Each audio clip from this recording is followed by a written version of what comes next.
딱 2년 했죠. 저는 한자 공부를 따로 하지도 않았었고 병음 읽는 법은 그때 안 배웠어요. 한 두세 달 만에 HSK를 6급을 따버린 거예요. 먼저 배웠다 배운 다음에 그 후에 딱 3, 4개월 한자 딱 집중해서 맞아요. 배웠더니 다 되는 거예요. 쉬운 게 하나 있어요. 중국어만큼 말이 쉬운 거는 없었어요. 문법을 전혀 몰라도 될 정도예요. 영어보다 중국어가 훨씬 쉬운 거예요. 안녕하세요. 안녕하세요. 네, 오늘은 저희 중국어에 대한 이야기를 좀 해보려고요. 드디어 올 것이 왔네요. 중국어라는 언어가 정말 어렵다고 생각 많이 하실 거예요. 그렇죠. 진짜 한자부터 시작해서 다 어렵다고 생각을 하죠. 이 중국어를 도전을 해보세요라고 이렇게 얘기를 하면은 다들 막 도망가시거든요.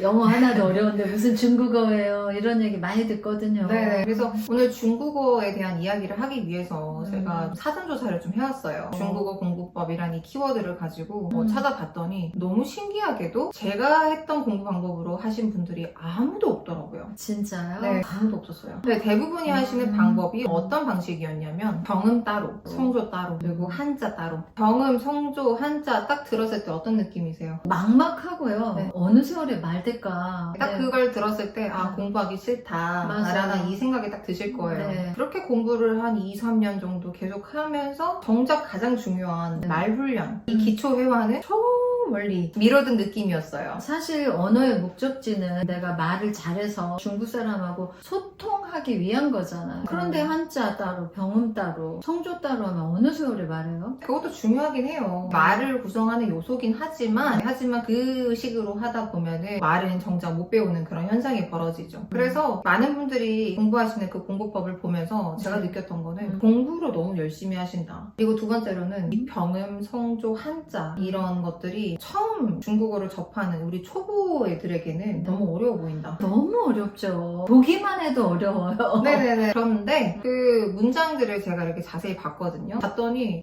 이렇게 시간 들여서 공부하기에는 문장이 너무 쉬워요. 너무 기초적이에요. 그러니까 이렇게 시간을 많이 들여서 고생까지 하면서 배우기에는 문장이 너무 쉽고. 근데 어쩌죠? 우리나라가 지금 거의 다가 그렇게 공부하거든요. 그래서 왜 중국어가 이렇게 배우기가 어려운 언어가 됐을까? 왜냐하면 사실 중국어는 그렇게 어려운 언어가 아니거든요. 제 생각에는 영어보다 더 쉽다고 생각해요. 근데 왜 중국어가 우리나라에서 더 어려워졌을까라는 생각을 했더니 아무래도 영어 따라가는 것 같아요. 영어 방법이 우리나라 정해진 순서가 있거든요. 파닉스, 읽기, 쓰기, 단어, 문법. 네. 이 순서로 가니까 지금 말도 안 되고 있어요. 네, 그리고 맨 마지막에 배우는 게 기초 회화잖아요. 그렇게 열심히 했는데 나중에 이제 정작 기초 회화로 다시 돌아오죠. 수능까지 다 쳐놓고는 나중에 다 까먹고 기초 네. 회화부터 시작하는. 중국어도 지금 점점 그 현상으로 가고 있는 것 같아요. 정말 안타깝네요. 그래서 제가 공부를 했던 방식을 좀 소개를 시켜드리자면 세 가지로 말씀드릴 수 있어요. 첫 번째, 저는 말 훈련을 했어요. 한자부터 시작한 게 아니고 그냥 말로 했다고요? 어떻게 말로 해요? 그렇죠. 여기서 또 질문이 들어오시죠. 네. 왜냐면은 한자를 읽을 줄 알아야지 또 말을 배울 수 있을 거라고 생각을 하시니까. 그렇죠. 다들 지금 말로 하고 싶기 때문에 한자를 읽는 법을 배우기 위해서 지금 병음도 배우고 성조도 배우고 어떻게 처음부터 말로 한 거예요? 제 방법은 뭐였냐면 그 한자를 발음을 표기해 놓은 게 또 병음이잖아요. 네. 병음은 영어거든요. 알파벳이죠. 그러니까 알파벳도 우리한테는 좀 생소하죠. 생소하죠. 익숙하지 않죠. 네, 맞아요. 네, 또 네. 읽는 법이 따로 있거든요. 병음을 읽는 방법을 배워서 읽다 보면은 또 어떤 현상이 생기느냐? 더듬더듬 읽게 돼요. 내가 말하는 거에 자신감이 없어져요. 정말 어색해지죠. 그래서 제가 했던 방법이 뭐였냐면은 병음을 한글로 대체한 거예요. 한글로. 네, 그래서 우리 한글로 중국어가 나온 거죠. 그런데 거기서 또 묻는 분들이 있어요. 중국어는 권설음이 있잖아요. 네네. 영어처럼 F 발음이 있단 말이에요. 네. 그런 것들은 어떻게 한 거예요? 그런 거 너무 간단해요. 표기만 하면 되는데 그것도 이제 개발을 하셨죠. 네, 기호로 표기를 한 거죠. 말은 달라도 구조는 똑같아요. 네. 헛구부리고 furtherly 이렇게 했더니 그냥 원어민 발음이 나오더라고요. 맞아요. 그래서 한글을 읽었더니 그냥 중국어 말이 되더라고요. 또 세 번째로 제가 했던 방법이 뭐였냐면 문장 위주로 공부를 했고요. 처음부터 단어 하나하나 이렇게 외워서 했던 게 아니었고 재밌는 중국어 애니메이션을 가져와가지고 통으로 다 이제 외우는 거예요. 암송을 하셨겠네요. 그렇죠. 이야기 속에서 문장 위주로 계속 낭독을 한 거죠. 이렇게 공부를 하다 보면은 짧은 문장도 배울 수가 있고요. 긴 문장도 배울 수가 있어요. 초보라고 초급 회화만 배우시잖아요. 근데 저는 안 그렇게 했어요. 짧은 문장도 배우고 조금 긴 문장도 배우고 비속어도 배우기도 하고. 또 매일매일 반복하다 보면 성취감도 느끼겠어요. 네, 맞아요. 네. 그래서 초반에 중국어를 처음 배웠을 때가 기억이 나는데 네. 한글을 읽었는데 중국어처럼 안 들리는 거예요. 네. 너무 낯설더라고요. 네, 막 따로따로 놀았겠네요. 네, 그러다가 네. 이거를 매일 그렇게 반복을 했더니 한 달 정도 지났나? 네. 내 입에서 정말 중국어 같은 소리가 나오더라고요. 와, 그러면 정말 기분 좋았겠네요. 네, 그때 성취감이 이게 중국어란 언어구나 느낌이 아직도 있어요. 진짜 반복이 최고예요, 그죠? 맞아요. 그래서 제가 했던 방법은 공부가 아니었어요. 네, 운동이었어요. 운동. 늘 같은 시간에 책을 펴서 읽어요. 네. 30분 정도 읽었다고 했잖아요. 네. 그리고 책을 덮고 나면은 또 미련 없이 까먹어요. 내가 왜 잊어버려 스트레스 안 받아도 되겠네요. 그리고 내일 똑같은 걸 또 읽으면 되니까요. 이 단순한 방법으로 제가 2년을 넘게 했던 거예요. 중학교 2학년 때 시작했죠? 네. 중3 때까지 했죠? 그렇죠. 그러니까 딱 2년 한 거네요. 네, 딱 2년 했죠. 음. 그 2년이란 세월 동안 저는 한자 공부를 따로 하지도 않았었고 병음 읽는 법은 그때 안 배웠어요. 저는 고등학교 가서 그때 좀 배우더니 1시간, 2시간 만에 이렇게 읽는 거구나. 그때 터득을 했죠. 그런데 이렇게 읽기만 했는데 시험이 돼요? 고등학교 올라가면 제2 네. 외국어로 중국어 시험도 있고 그리고 또 나중에 취직도 해야 되면 HSK라는 또 중국어 자격증이 있거든요. 그렇죠. 눈에 보이는 성적이 중요하죠. 근데 그런 것들도 제가 마음 먹은 순간 한 2-3달 만에 HSK를 6급을 따버린 거예요. 이 얘기 들으면요. 많은 분들이 거짓말이라고 음. 생각하실 거예요. 맞아요. 왜냐면 그때 HSK를 같이 공부했던 사람들이 있었거든요. 중문학과 전공자들 그리고 유학을 갔다 왔던 사람들 여러 종류의 사람들이 모여서 같이 공부를 했었는데 저만큼 이렇게 빨리 딴 사람들이 정말 없었어요. 그걸 2달에 땄다 그러면요. 안 믿을 거예요. 열심히 하긴 했는데 그래도 말이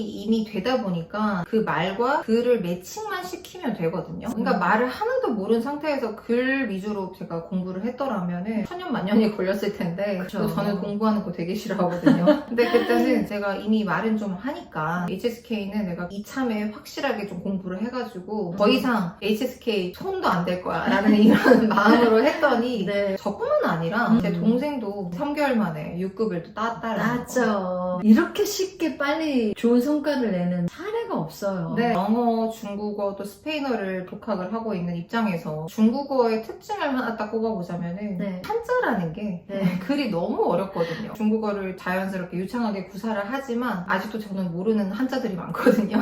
중국 사람도 모르는 한자 많을 거예요. 네네, 맞아요. 끝도 없어요, 한자라는 게. 지금 우리나라 사람들이 한자 때문에 정말 도전을 쉽사리 못 하시거든요. 경험을 거쳐서 또 딱 버티고 있어요, 한자가. 네, 그리고 한자를 많이 알면 중국어를 잘할 거라고도 생각을 하시거든요. 언제 한자로 눈이 가고 언제 한자를 읽어요 하면서 한자 걱정을 정말 많이 하거든요. 맞아요. 그 얘기 정말 많이 듣잖아요. 그렇죠. 근데 저는 정말 확실하게 말씀을 드릴 수 있는 게 뭐냐면 중국어 한자를 많이 안다고 해서 말로 잘하는 건 아니에요. 제가 이런 분을 한번 만나본 적이 있어요.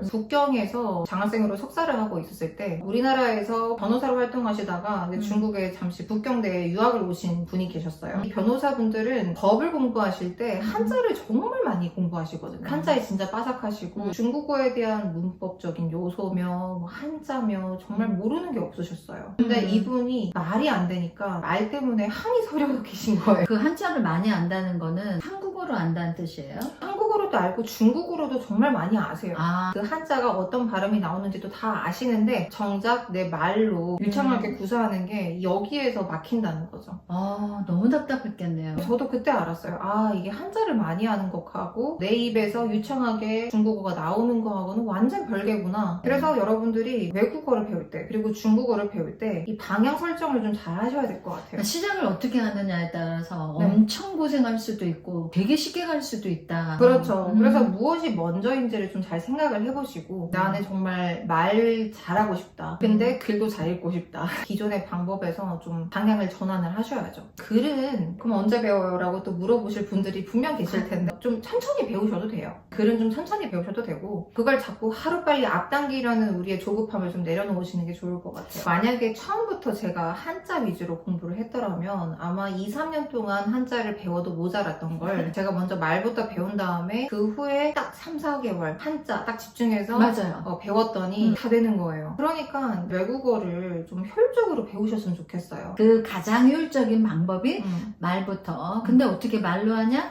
한글로 써서. 그래도 쉬운 게 하나 있어요. 그게 뭐냐면 말이에요. 말이 쉽다. 여러 가지 언어를 또 구사를 하고 또 배운 입장에서는 중국어만큼 말이 쉬운 거는 없었어요. 문법을 전혀 몰라도 될 정도예요. 보통 영어나 스페인어 같은 거는 동사가 너무너무 많이 바뀌거든요. 동사 변형이 많죠. 과거 시제, 미래, 뭐 현재 현재 완료 완료. 너무 복잡하다 보니까 네. 사실 이것도 제가 했던 이 한글로 영어 공부 방식으로 하다 보면은 저절로 쉽게 해결되는 방법이 있는데 그럼에도 불구하고 영어보다 중국어가 훨씬 쉬운 거예요. 왜냐면 이런 게 없거든요. 시제 변화가 없군요. 없어요. 그냥 아. 전부 다 이어 붙이기만 하면 되고요. 문장을 토대로 내가 이 훈련을 하다 보면은 그 순서들이 전부 다 탁탁탁 이제 안에 입력이 되거든요. 그래서 이런 변화, 동사 변화 이런 걸 신경 쓸 필요도 없고요. 미래 시제, 뭐 과거 이런 것들 사실 없어요, 중국어에. 동사 변형이 전혀 없이 그냥 단어와 단어를 이어 붙이기만 하면은 끝나요. 그러니까 중국어는. 중국어는 다 쉬운데 이 글자만 어려운 거네요. 그렇죠. 그래서 말부터 먼저 배우시면은 진짜 쉽게 배우실 수 있거든요. 아. 또 주어, 동사, 목적어절 뭐 이런 거에 순서도 좀 잘 바뀌는 편이에요. 아, 한국어 할 때도 이렇게 얘기하잖아요. 너 밥 먹었어? 이러고 네. 하는데 답은 먹었어 너? 이렇게 또 얘기하기도 하잖아요. 이 틀을 벗어나면 넌 큰일 나 이게 아니고 네 네 맘대로 해도 된다 이게. 어. 맞아요. 그래서 한국어를 그렇게 또 하면은 중국어도 그렇게 된다는 뜻이죠. 출발라마 이렇게 얘기를 하는 거를 뻔나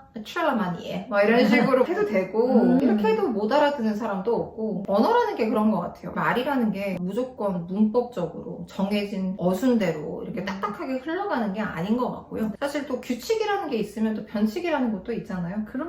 언어라는 거는 막 만들어내는 묘미가 있는 건데. 그리고 내가 말했는데 틀렸어. 그러면은 다시 주워 담는 게 아니고 거기서 또 이어 붙이면 되거든요. 맞아요. 말이라는 게 그런 거죠. 한국어도 그렇게 하듯이. 그래서 중국어도 얼마든지 그렇게 할 수가 있고 영어도 그렇게 되고 그 말이 너무 반갑네요. 영어 문법 너무 어려웠는데 또 중국어 문법은 얼마나 어려우려나 했는데 정말 짐을 더는 느낌이네요. 중국어를 처음 접하실 때 좀 신나는 마음으로 그렇게 좀 접근을 해보셨으면 좋겠고요. 여러분들이 이 영상을 보셨으면은 아 이런 방법이 있었구나. 나도 이렇게 해봐야겠다. 그래갖고 무조건 좀 도전을 해보셨으면 좋겠고요. 그러면은 중국어라는 좀 새로운 세상을 맛보시게 될 거예요. 다들 중국어 도전 한번 해보세요. 한글로.